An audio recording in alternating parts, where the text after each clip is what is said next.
Masih bersama saya, Wahyu Saidi, dalam acara Talkshow Entrepreneur bersama Ibu Tuti dan Bapak Lalam. Bu Tuti, cerita Ibu nasabah BRI, Bu ya? Iya. Dari tahun berapa, Bu? Dari tahun 80-an. Itu apa BRI-nya udah seperti ini, Bu, waktu itu? Belum. Oh, belum. Itu, Bu, ya. Di mana waktu kantornya? Udah di sini, Bu? Di sini. Udah di sini. Iya, di sini. Ada pengalaman bagaimana dengan BRI, Bu? Dari BRI semua ininya orang bank ini bank yang terbaik yang selalu menyambut nasabah dengan baik. Nah, sekarang kalau ada pengusaha yang baru mulai, Bu, udah baru setahun, udah mulai menghasilkan, itu Ibu ada saran nggak bagaimana cara agar urusan ke banknya lebih gampang gitu, Bu? Ya mereka mesti bekerja sungguh-sungguh, Pak. Dan mesti menepati janji. Kita kalau umpamanya mesti bayar tanggal 5 mesti tepat. Oh, itu jadi ya? kita mesti berusaha keras. Nah sekarang saran Bapak untuk perintis-perintis ini agar bisa menembus pasar internasional atau apa yang bisa Bapak bantu untuk mengembangkan usaha dalam konteks kalau saya usaha di bidang seafood, Pak? Jadi saya kira sekarang sudah menjadi pola dunia bahwa hampir mayoritas pengusaha akan integrasi. Jadi mungkin yang terkait ya Pak, terintegrasi. Ya, terkait ya. Nah saya kan mulai dari pengolahan kemudian jualan ke internasional. Nah sekarang saya ada juga yang udang, otomatis harus dengan tambak, tapi tambak sendiri istilahnya Pak ya, inti Pak ya. Inti. Tapi kalau itu saja itu pasti sebuah perusahaan ada keterbatasan ya. Kita kan nggak mungkin disuplai dari situ ya Pak ya. Tetap pada akhirnya untuk lebih cepat besar dan satu hal ya dalam usaha adalah terjadi efisiensi secara gotong royong apa? Karena akibat kebersamaan maka terjadilah efisiensi. Saya ingin tadi seperti Bapak. Saya kemana Pak? Menurut Bapak paling bagus. Saya datengin Bapak ke kantor atau saya datengin kantornya Pak Dirjen? Yang saya lihat paling yang jelas saya alhamdulillah ya ini bukan karena di depan Pak Dirjen, kita bergaul sudah lama.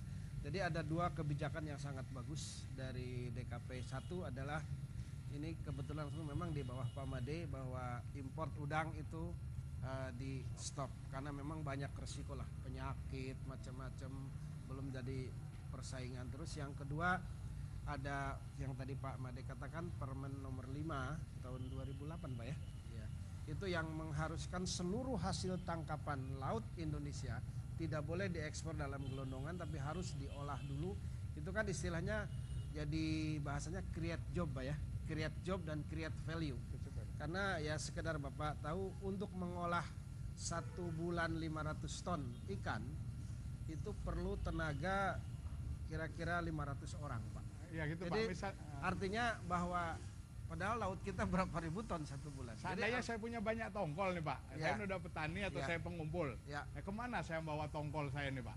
Ya ke pabrik saja kan gitu. Oh gitu, jadi gitu ya Pak ya. Karena artinya dengan peraturan tidak impor udang kita akan bersaing bagus. Kemudian dengan tidak boleh ekspor hanya perusahaan. Jadi kita mendatangi eksportir ya Pak. Ya. Sebentar jadi, Pak, ini ada sebentar.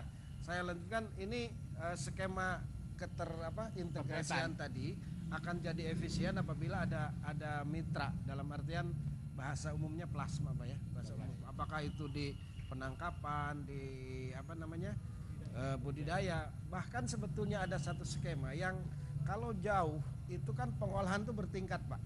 Jadi pada saat pengolahan tahap awal, misal potong kepala saja itu dilakukan di mitra kita di lokasi. Setelah proses selanjutan baru dibawa ke pabrik yang memerlukan hygiene, terus ada pengolahan macam-macam. Tadi udah dikatakan banyak sekali restoran-restoran yang ada gitu loh. Terus kemudian Pak Lalam juga bergerak di ekspor. Yang ingin saya tanyakan sih ini, terobosan apa sih Ibu dan Bapak yang Ibu Bapak lakukan gitu loh untuk membuat bisnis Bapak Ibu ini tetap eksis gitu. Karena tadi sudah disebutkan banyak sekali restoran-restoran yang ada, gimana caranya bersaing untuk lebih maju dari restoran-restoran yang lain. Gitu. Ya. Kedua, apakah untuk Bapak Made dan Pak Sulaiman ya, apakah sudah ada nih kredit usaha kecil yang menjangkau untuk masyarakat pesisir, khususnya nelayan dan istri-istri nelayan? Karena kita tahu misalnya di Kepulauan Seribu sudah banyak usaha-usaha kecil yang ada di sana gitu loh. Misalnya sudah ada, gimana caranya? Ya, Terima kasih, makasih. Pak. Itu mula-mula saya namakan Laris. Oh. Saya lihat salon di Ben Hill itu namanya Laris, laku sekali. Sampai wah udah macam pasar lah itu. Nah makanya saya mulai bikin restoran itu saya namai Laris supaya